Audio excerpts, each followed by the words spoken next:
Olá pessoal, boa noite. Como vão? Vem comigo hoje, live A Favorita, filme britânico, vencedor de Oscar de melhor atriz, Olivia Colman. Fábio, Registro Geral Produções, Josean, boa noite a todos. Guardando o Rodrigo.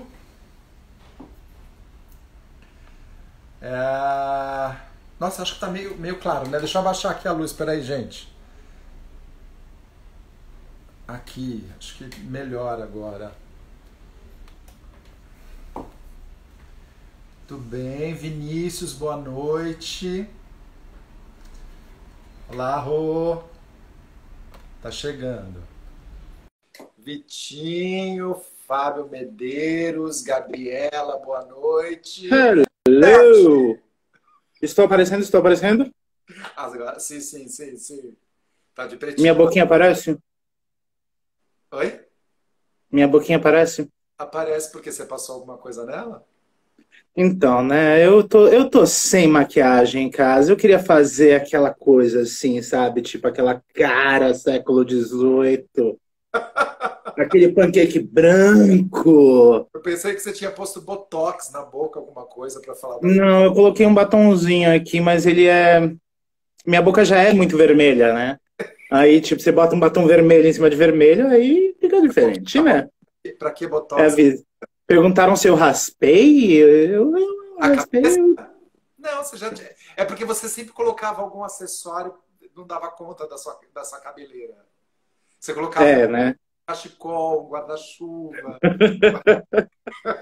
Hoje eu estou sóbrio, gente. Hoje eu estou sóbrio, porque o filme de hoje é muito sóbrio. É, uma comédia britânica sóbria. Olá, Fábio. Olá, Gabriela, Vinícius, Vitinho, José Duarte. Olá, todo mundo. Cadê o Arthur para brigar com você? Ele aparece para discutir Glenn Close e Olivia Colman. Glenn Close e Olivia Colman. Para quem não viu esse filme, para quem não viu, é o filme que deu o Oscar de melhor atriz a Olivia Colman no ano passado. Provocou toda a polêmica com relação a Glenn Close, porque Glenn Close tem uma história aí no Oscar de 7 indicações e nenhuma vitória, ao contrário da Olivia Colman, que foi a primeira indicação. Charles, você apareceu! Charles apareceu, Fecoletes entrou e falou boa noite, Fecoletes. Olá, Fê! Ele tem frequentado. Boa noite, Fê. Então, esse filme tem bastante polêmica nessa questão, ainda que Olivia seja uma baita atriz, né? Mas a história da Glenn Close é lindíssima e o filme que ela faz, A Esposa, para quem não assistiu, assiste também. Vale muito para poder comparar, inclusive, o trabalho das duas atrizes e tudo mais. E talvez esse ano elas duas estejam concorrendo de novo, né? No Esse, como ano eu que falei vem. na outra live, talvez esse ano as duas estejam de novo para atriz coadjuvante. Não, para atriz coadjuvante. Como se não bastasse, elas estão na mesma categoria, porque quando elas disputaram no ano passado, elas disputaram melhor atriz, pela Favorita e pela Esposa, os dois Sim. filmes. E agora elas vão disputar por atriz coadjuvante, na mesma categoria. Quer dizer, não dava nem para ter mudado, tipo, uma ia para atriz, outra para coadjuvante. Não. É, As vamos, duas vamos ver como é que isso vai continuar. Olá, Feco Cabral. Bom, vamos começar? vai lá. Sinopse. A Favorita, filme de 2018, né? Sinopse. Na Inglaterra do século XVIII, Sarah Churchill, a duquesa de Marlborough, exerce sua influência na corte como confidente, conselheira e amante secreta da rainha Ana. Seu posto privilegiado, no entanto, é ameaçado pela chegada de Abigail, nova criada que logo se torna queridinha da majestade e agarra com unhas e dentes essa oportunidade única. Né? Beleza. Durante o filme inteiro, nós vimos muitos jogos políticos acontecendo. Boa noite, Felipe. Ele deu oi. Oi. Fique com nós, tá? Fique com a gente, Joséan Duarte. Seja bem-vindo também. Feco Cabral, acho que eu já falei com você. Bom, Durante o filme a gente vê muitos jogos políticos acontecendo, né? Seja na figura da Sarah, vivida pela Rachel Weisz, seja na figura do personagem do Nicholas Hoult, que eu esqueci o nome da personagem, mas eu lembro o nome do ator. Ó, que legal. Sabendo que todo esse conceito de política que nós conhecemos, ele foi forjado lá na Grécia, Roma, antes de Cristo, o que a gente pode dizer sobre os fatos mostrados no filme e o quanto que esses jogos sujos ainda são feitos hoje em dia na nossa sociedade? Olá, Flávio. Oi, Flávio, boa noite. Eu sempre falo, toda vez que a pessoa vem falar da questão, mas é muito corrupção, né? Tem muita corrupção atualmente na política. Hoje em dia, né? Aí eu falo assim, amigo, olha, amiga, vamos olhar um pouco a história, né? Por que a história é tão importante? Porque a gente olha para aquele percurso e compreende um monte de questão. E uma delas é entender que o processo corruptível do sistema político, do sistema de poder e tal, ele é muito antigo. No Brasil, ele veio junto com a família real portuguesa. Chegou aqui já dando escambo para os índios. Entendeu? Já tinha um processo de troca para se beneficiar das coisas que eles necessitavam. E aí eles se instalam aqui, tem um genocídio, tem a evangelização dos índios, enfim, todo um processo de cooptação de uma cultura que não é a deles, impondo uma verdade, um lugar da família portuguesa. Então, todo o processo de corrupção, ela já vem, ela é histórica, né? Então, é muito importante a gente entender isso, primeiro ponto, assim. A diferença é que elas vão mudando os processos de corrupção, eles vão se alterando, né?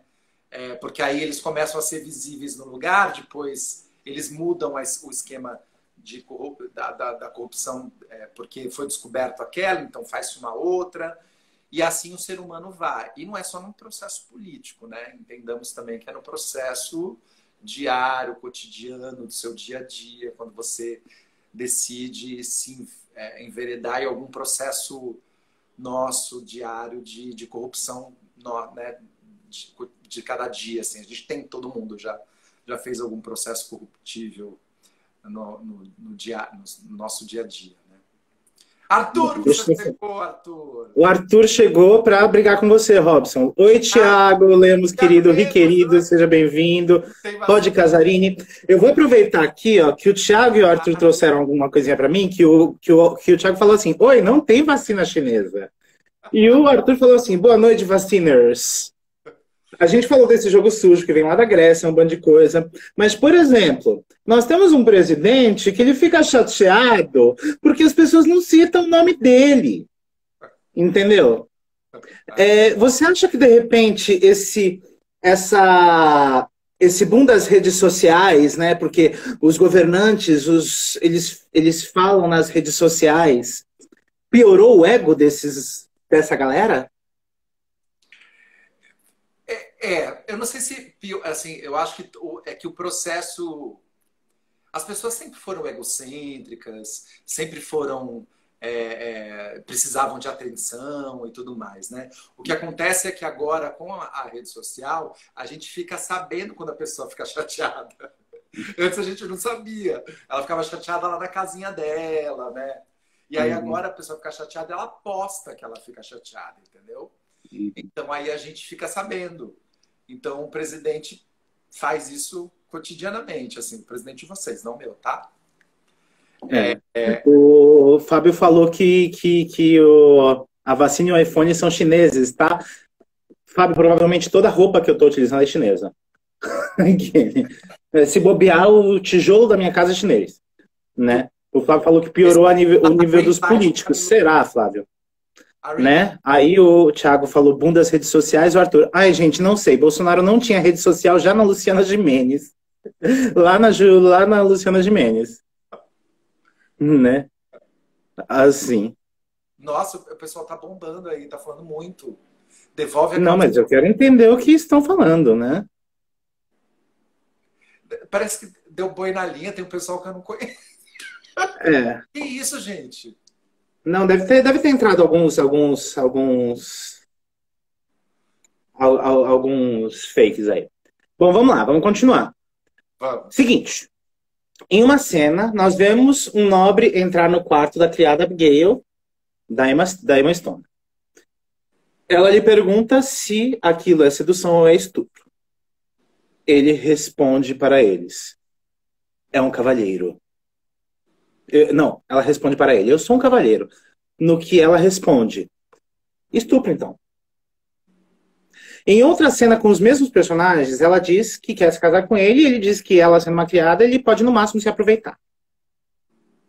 Levando em conta que é uma história baseada em fatos reais, a gente pode dizer que toda essa objetificação do corpo feminino vem dessas cortes do seu modus operandi de montar uma imagem social e real sobre si mesmo?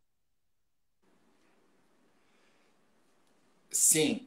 Bom, essa questão da objetificação da mulher, né, que a gente já tem falado sobre isso em inúmeras lives e tal, sobre a questão do machismo e da misoginia,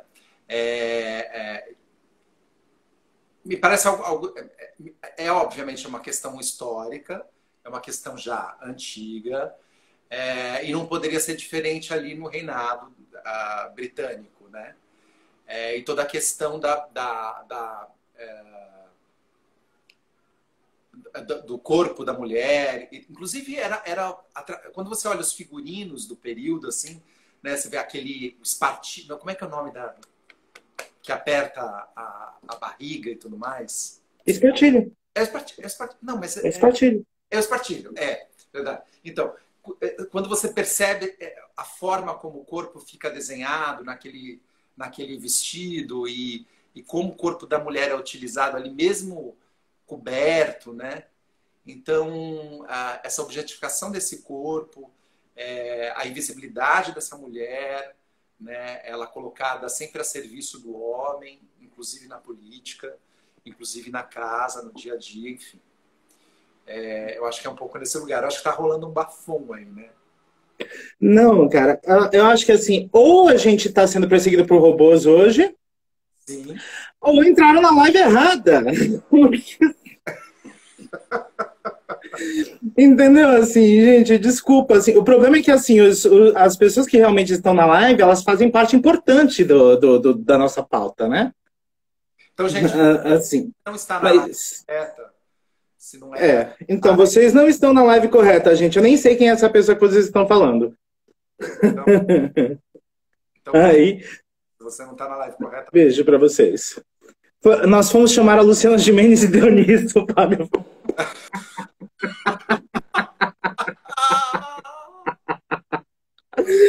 Nós não somos jornalistas, não. A gente fala de cinema, meu bem. Vamos lá. Cinema. Então, se o assunto não te interessa, um beijo. Continua, Rô. Beleza. Em uma pesquisa sobre qual gênero o filme se encontraria, no Google, eu encontrei história, obra de época, comédia dramática, comédia e drama. Sim. O filme tem toques cômicos, sim, principalmente na figura extraordinária que é a Olivia Colman, né? Sim. E, para mim, traz uma personagem com muitas e complexas camadas. Tá? O que nós podemos dizer do humor britânico, que para mim tem sua primeira ascensão no Monty Python, e o quanto ele é distante do humor brasileiro? O humor britânico é extremamente ácido, né? Ele coloca todas as questões de forma...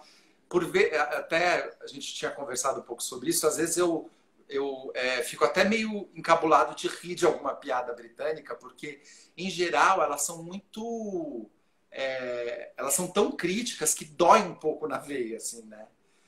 Você fica meio incomodado com aquela questão. Mais do que achar engraçado, você se incomoda com a situação, se incomoda com a questão, e aí você ri porque aquilo causa um incômodo, mas ao mesmo tempo ela te provoca uma reflexão. Então acho que é um pouco nesse lugar que a comédia britânica se coloca, se posiciona. E eu acho que é diferente. A comédia brasileira, em geral, ela é mais escrachada, né? Ela é mais tem mais caricatura, tem mais escracho e tal. E a comédia britânica, ela já vai um pouco para esse lugar mais intelectualizado, digamos assim. Mas eu sou super admirador da comédia britânica, acho o máximo. Ó, o Arthur falou um negócio aqui. Vocês não acham que tem um quê de humor grego também? O filme tem muita assinatura do Yorgos. Arthur, eu vou deixar essa daqui pro Robson responder, né? Porque eu não conheço a filmografia do Yorgos. Eu sei que ele fez o Lagosta, sei dos outros filmes, mas eu não parei para assistir ainda, Qual que né? é a pergunta Assim. do Arthur exatamente? Como é que é? Oi? Qual que é a pergunta? Aqui, vocês não acham que tem um quê de humor grego também? O filme tem muito a assinatura do Yorgos. Yorgos Lanthimos, que é o diretor do Sim, filme. não, sim, tem essa pegada mesmo do humor grego. O Yorgos é um baita diretor, né? Os filmes que você assiste dele, assim, A Lagosta, o... Como é que é o nome que é aquele... Me ajuda aí, Arthur, que é um nome super gigante, super comprido. Do Servo Sagrado, alguma coisa do Servo Sagrado. Enfim, todos os filmes dele têm um pouco essa pegada muito específica da linguagem dele, que trabalha a ideia de metáfora, de simbolismo. Ele tem um tempo, ritmo também bastante diferente. Não é um tempo que a gente está acostumado, ele vai para um outro lugar e tal. Eu acho que sim, eu acho que os filmes dele têm uma pegada desse humor grego também, além da questão britânica.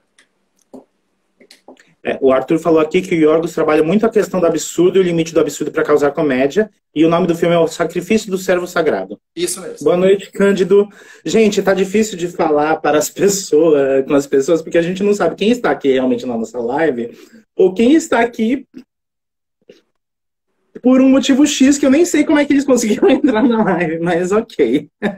Falaram que viram você no X vídeos na aba gay. Ah, tô lá. Vamos continuar aqui. Ok. A comédia, ela é muito vista como subgênero, né? Sim. Colocando aquela definição que vem lá dos primórdios do teatro grego, que a tragédia, ela falava dos nobres, dos nobres e dos deuses, e que a comédia falava do povo, a gente pode dizer que esse preconceito ele é dado desde aquela época? Sim, sim, eu acho que tá nesse lugar mesmo do eu acho que a comédia, ela sempre teve esse lugar de se colocar num segundo plano e tal, mas ela tem tido uma ascensão, não só em premiação de cinema, como em conquista de crítica, porque ela tem olhado, a comédia dentro do cinema, ela tem olhado para questões que são questões bastante críticas. Então, você propõe uma reflexão a partir do riso, né? Isso sempre foi feito, mas agora a gente faz isso com mais intensidade. E eu acho que ainda precisa se galgar, ainda para reconhecer melhor o valor, a qualidade da comédia do cinema, né? O cinema que usa a linguagem cômica. Mas eu acho que já tem uma alteração desse olhar, tanto da crítica como das premiações de cinema. Eu acho que está mudando, modificando um pouco. Tem algumas premiações que fazem a separação, né? Então, o Globo de Ouro, por exemplo, ele faz drama e comédia. Tem os filmes indicados para drama, os filmes indicados à comédia musical, né? E a categoria de ator é a mesma coisa. Então, tem os atores de drama e os atores e atrizes, né? E atores e atrizes de comédia. O Oscar não faz, ele é tudo junto. Então, ele mistura essa... E aí tem até um questionamento do porquê que isso é feito. Mas eu acho que está justamente nesse lugar da invisibilidade da comédia, né? Que é colocada geralmente num segundo plano. Então, por isso que tem premiações distintas.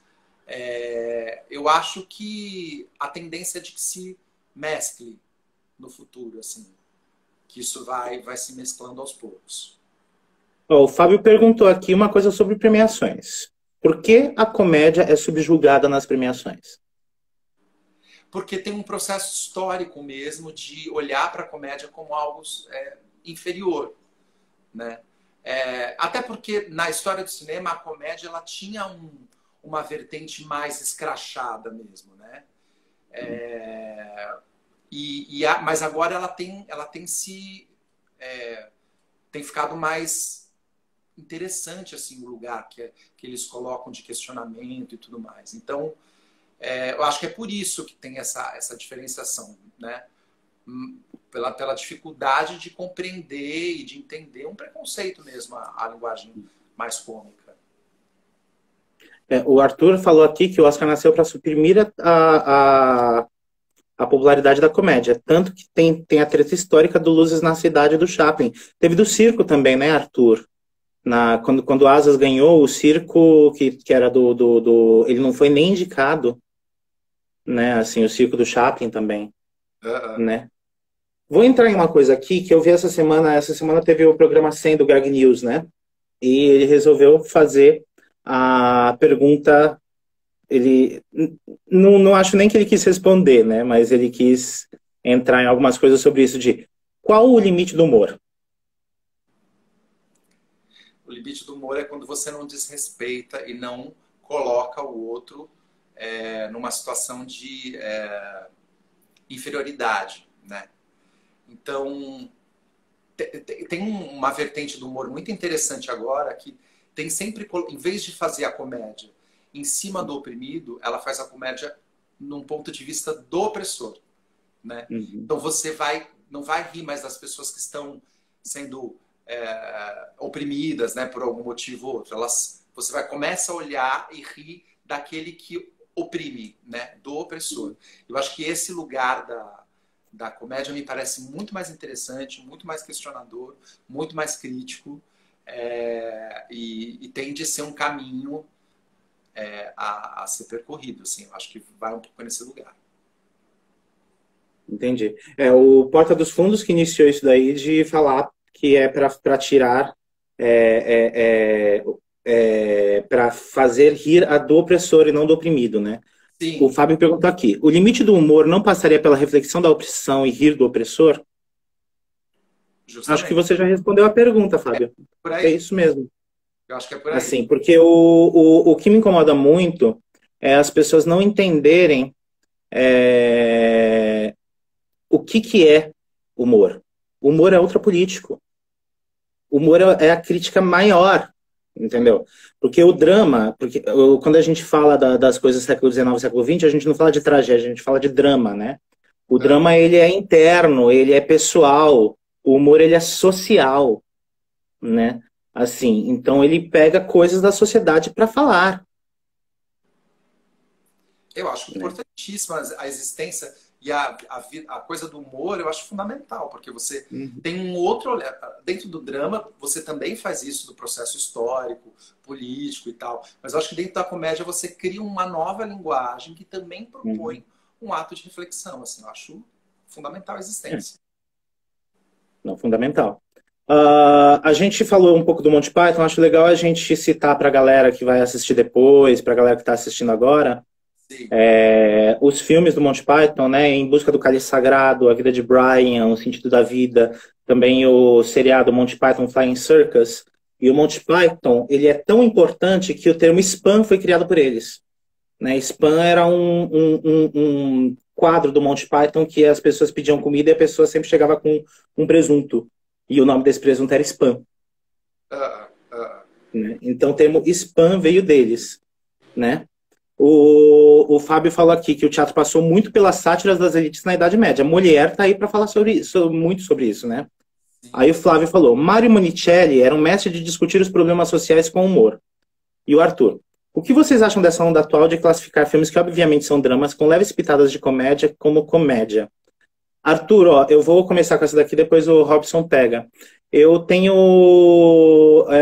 por exemplo, eu achei que a Favorita tem toques cômicos, mas eu não achei um filme cômico.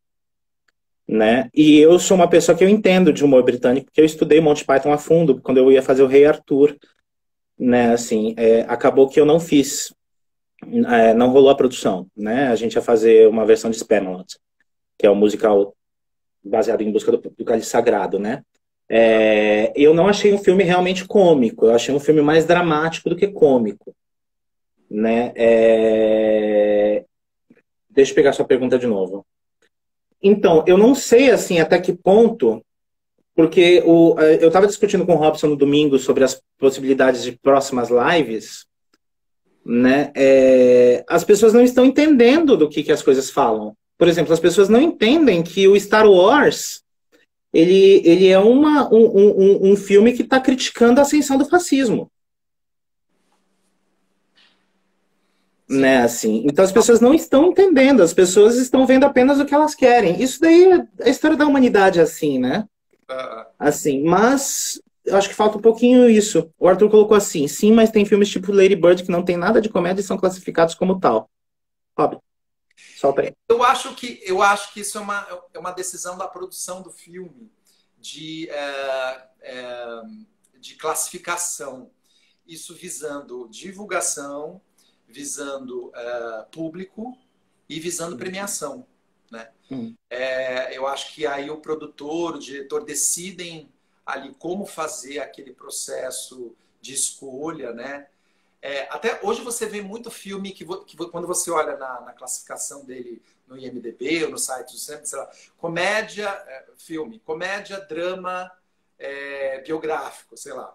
Você vê inúmeras classificações de gênero no mesmo filme, né? Eles têm feito bastante isso, assim. Eu acho que é um pouco porque esse processo, eu acho que de divulgação e tal. E aí um filme que tem algo, um personagem, sei lá, que é engraçado, ou uma parte da história que é cômica, ele já pode querer classificar como comédia ou não, né? Seria a mesma coisa a gente pegar o Hamlet, porque tem os coveiros que são alívio cômico, e falar que é uma comédia. Sim, sim, não. É que eu acho que aí fica um toque ali de proposição da linha de pesquisa do próprio diretor também, né? Que ele pode transformar aquele roteiro a partir de ideias dos desejos, das vontades dele para alguma coisa, enfim. Uhum. Gente, vou tentar ler aqui. O Arthur falou, acho isso também, mas acho uma canalice. Eu acho que o Arthur estava falando quando eu falei das pessoas não saberem ler uma obra. O Fábio é exatamente sobre isso, da habilidade de ler as entrelinhas ou até o macro de uma obra, né? Aí a Fabi falou que isso daí é visando um público também, né? Provavelmente né, Arthur? Você que está no meio, você deve saber ainda mais disso. O Fábio Medeiros falou que Lady Bird comédia é para descer rasgando na forçação de barra. Não, E o Caio falou que é para entrar nas premiações mais fácil. Mas será que comédia? Em alguns casos, sim, né? Vina entrou. Ó, Vina, tem muitas premiações que fazem essa distinção que eu falei, né? Que filmes de drama e filmes de comédia, né? Globo de Ouro é o mais famoso deles, mas eu acho que também está no processo. Mas eu acho que não é só a premiação, não. Eu acho que é por conta da classificação do público mesmo. Porque aí o público olha e vê, porque muita gente se interessa pela linguagem da comédia, né? Então a pessoa olha e vê que o filme tem alguma coisa de cômico, ela se interessa. Chamaria de público, né? Chamar um pouco o processo de divulgação, né? Aí o Arthur falou, sim, porque a categoria de drama é bem disputada. Aí, para ser visado, o estúdio faz isso. Tipo Turista ou Perdido em Marte. Não, bem legal a gente pegar essas. Não tinha nada de comédia, né? Muito louco ter sido classificado como comédia. A Favorita faz sentido, porque tem muitas questões cômicas ali. Por mais que você não ria ou ria, as questões cômicas estão lá, né? Mas, de fato, Perdido em Marte, por exemplo... Mas a Favorita, ele trabalha muito com humor... Ai, como é que é a palavra agora? Porque antigamente a gente utilizava aquela palavra politicamente incorreta. Tem humor... Sim, entendi. Digamos um humor politicamente incorreto, correto. Né? Porque as pessoas colocam politicamente incorreto como você falar mal de minorias. Sim. Entendeu? Mas ele tem um humor assim que é um pouquinho mais pesado, né? O Arthur falou o Caio falou que chora de rir com a rainha, e o Arthur falou que a favorita eu super entendo porque se encaixa. E o Caio falou que Encaixa, a encaixa. continuação do Caio que falou, eu choro de rir com a rainha, mas não é comédia. E o Arthur falou que vê muitos pontos de comédia, porque ele realmente vê muitos pontos de comédia em favorita. Arthur, agora você vai entrar na conversa. A questão da sátira. Humor sátiro. O filme é muito bom, Gabriela, assiste. Gabriela perguntou se o filme é bom. O filme é muito bom. Ó, vamos entrar agora na questão das premiações. Aí, Arthur, você entra na briga agora. Vamos lá, eu vou ser só o juiz. Em A Favorita, nós tivemos as 3 atrizes concorrendo ao Oscar. A Olivia Colman, que ganhou de melhor atriz, e as 2 indicadas a coadjuvante, Rachel Weisz e Emma Stone. Sim. Ao fazer um filme baseado em fatos reais, mas com personagens femininas com grande aprofundamento, a gente pode dizer que a mulher já está sendo mais bem vista enquanto ser complexo e cheio de camadas, mesmo em obras históricas onde é muito mais comum a invisibilização da importância feminina? Eu tenho um processo já de reivindicação nos Estados Unidos, mas acho que no mundo todo, né? De personagens femininos importantes e protagonistas e que se coloquem como mote de discussão nas obras artísticas.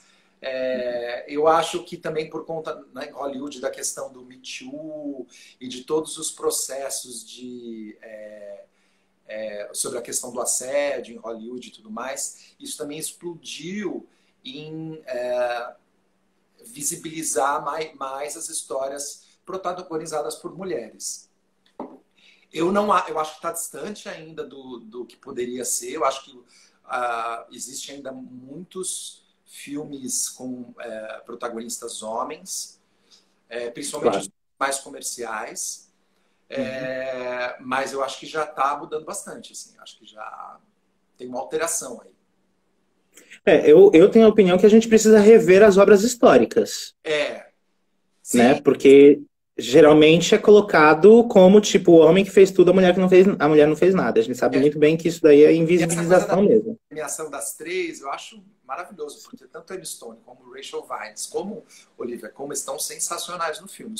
O filme acontece do jeito que acontece por conta das 3. É realmente estupendo o trabalho delas. Arthur, vou falar, tá? Eu acho uma pena que a Glenn Close tenha perdido para a Olivia Colman por vários sentidos. Ainda que eu ame o trabalho da Olivia e tudo mais, o trabalho da Glenn no filme, a esposa, que é um filme muito menor e mais independente e tudo mais, é um trabalho extremamente interno, né? Ela tem uma questão, ela tem momentos de close que são muito fortes e potentes, né? A câmera fica, sei lá, 1 minuto, 2 minutos só da Glenn Close. E aquilo provoca no espectador, né, coisas primordiais. Então o trabalho das duas é muito bom, mas muito distintos. Né? Tem a caricatura da Olivia Colman com o trabalho mais internalizado da Glenn Close. São 2 lindos trabalhos. Só que aí, quando você olha para uma premiação como o Oscar, você pensa, bom, a Glenn Close tem 7 indicações. A Olivia Colman tinha a primeira.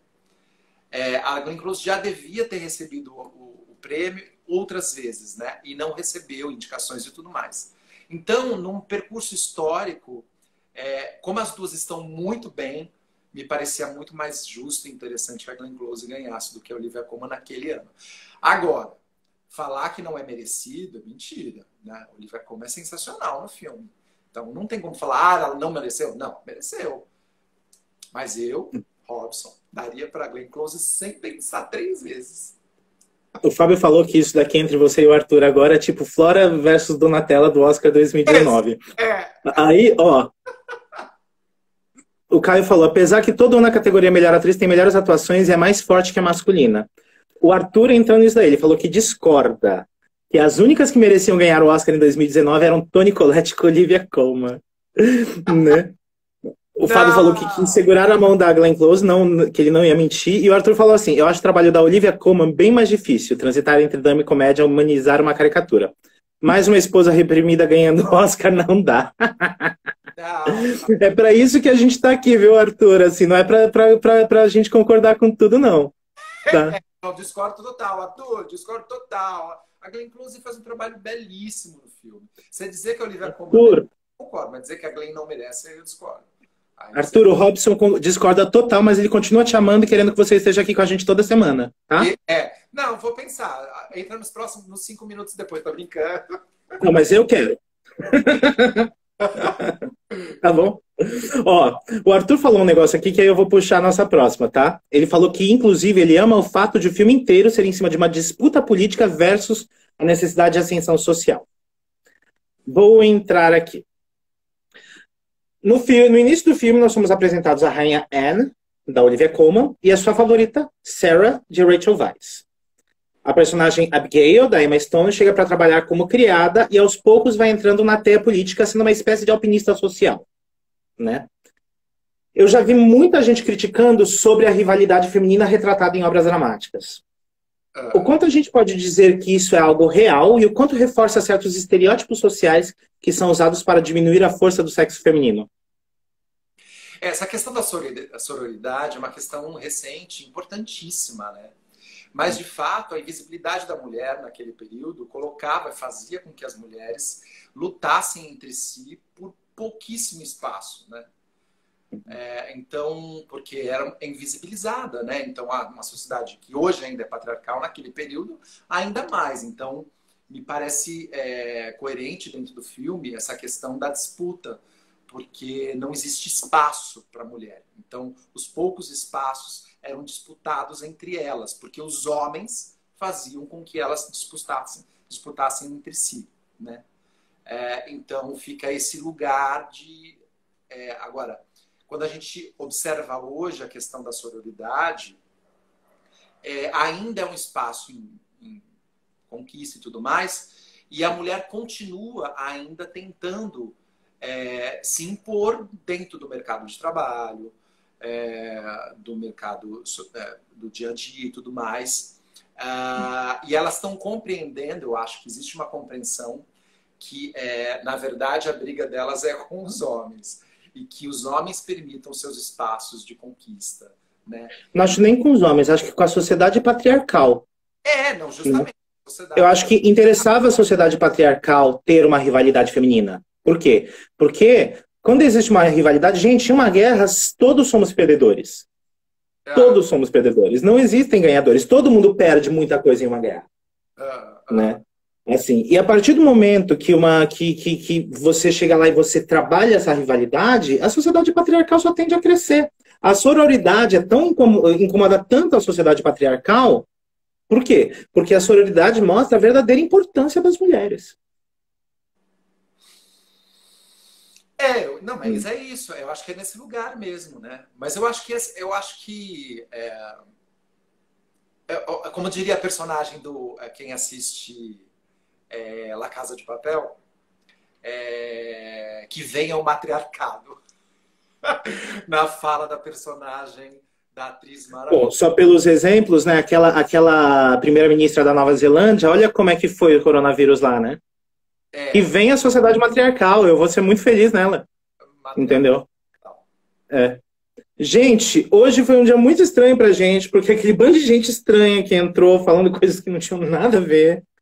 Não sei se eram robôs, não sei se, colocaram algum hater aí pra gente. Eu fiquei brincando semana passada que eu queria haters, entendeu? Só que assim, o problema é que quando a gente tá em live, a gente precisa de vocês aí, né? Entrou, disse, o matriarcado salvará o mundo, salvará. O matriarcado salvará o mundo. Entrou um monte de gente. Quem tá entrando agora, entrou tanta gente aqui.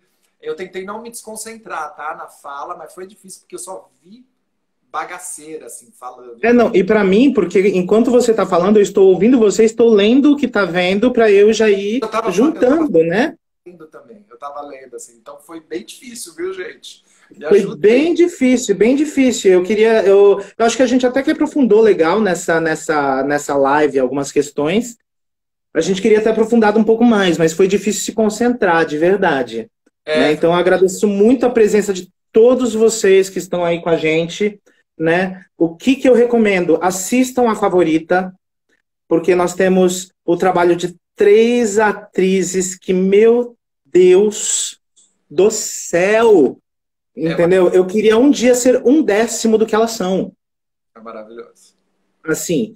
E que, assim, pode ter disputa na tela, mas eu tenho certeza que fora de tela não teve disputa, entendeu? Porque elas jogavam juntas. Assim, por isso é que elas fizeram 3 atuações maravilhosas. Por quê? Porque eram 3 pessoas pensando em fazer um filme. E não em, tipo, olha, eu sou maravilhoso. A direção é foda, o Arthur falou. Tipo, é maravilhoso, maravilhoso. Então, tipo, assistam A Favorita, Filmaço. entendeu? Porque é um filmaço. Gente, semana que vem a gente vai... Oi?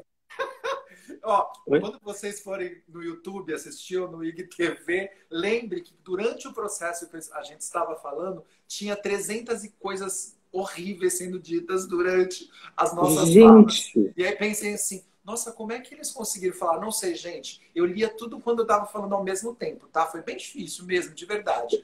Curte eu lá, te juro que eu só não vou repetir as coisas que vocês estavam falando, porque depois desmonetiza. Então, não vou falar de jeito nenhum. Pô, gente, curte porque foi muito difícil. Obrigado pela presença de todos, valeu, foi demais. Viu? Obrigado mesmo. Na semana que vem, pro ano que vem a gente tá com muitas ideias. Provavelmente a gente vai migrar as nossas lives direto pro YouTube, tá? E a gente tem ideias de alguns formatos. E semana que vem a gente vai estrear um novo formato que nós vamos testar com vocês. Então a gente pede que vocês venham pra gente entender como é que é esse formato, tá? Oi, Rô. Porque semana que vem a gente não vai falar de um filme. Nós vamos fazer um especial. Pode botar aí, Rob. Especial Halloween. Ixi, não aparece. Né? Ai, deixa eu pôr mais pra cá, peraí. Aqui, agora. Beleza, sem problema. Que nós vamos pegar 6 filmes, que são 6 thrillers psicológicos para a gente discutir a importância desse gênero dentro de contextos sociais e também para discutir, assim como a gente falou da comédia, por que é considerado um subgênero. Né? É uma coisa que a gente tem que discutir. Para quem não está conseguindo enxergar direito, os filmes são Corra, Nós, A Bruxa, O Farol, Midsommar e Hereditário.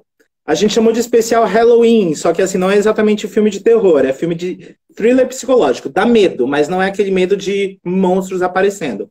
Quem puder, assista aos filmes, vem conversar com a gente, porque nós vamos descobrir o que é esse formato juntos. E é muito importante que vocês estejam com a gente para a gente entender como vai ser. Porque ano que vem a gente vai continuar com essas lives, pegando um filme específico, falando sobre o filme. Só que a gente também quer testar outros formatos para a gente continuar nessa discussão pós-terror que chama esse subgênero. Bem legal, Arthur. O Arthur falou que é pós-terror o nome do subgênero. Eu chamo de thriller psicológico, porque é um pouco a vertente mais pós-terror. Tá, ok.